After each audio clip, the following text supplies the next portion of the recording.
Assalomu alaykum. Nurmat Imomov yana sizlar bilan navbatdagi she'rimni e'tiborlaringizga havola etaman. G'animatdir umrimizning har oni, qadrlaylik bor paytida imkoni. Jumboqlari ko'p bu foniy dunyoni, ertaga ne kutayapti bilmaymiz. Bugun shodmiz, oyoqda tik turibmiz, o'ynab, kulib, yayrab, yashnab yuribmiz. Davrasida do'stlarni o'tiribmiz, ertaga ne kutayapti bilmaymiz. Bir-birimiz qadrimizga yetaylik, mehr berib ko'nglimiz xush etaylik, yaxshilikning urug'ini ekaylik, ertaga ne kutayapti bilmaymiz.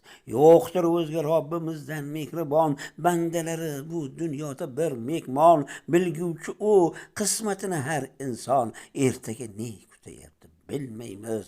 Bugun shodmiz, oyoqda tik turibmiz, o'ynab, kulib, yayrab, yashnab yuribmiz, davrasida do'stlarni o'tiribmiz, ertaga ne kutayapti bilmaymiz. Nurmat Imomov, Qashqadaryo viloyati G'uzor tumani.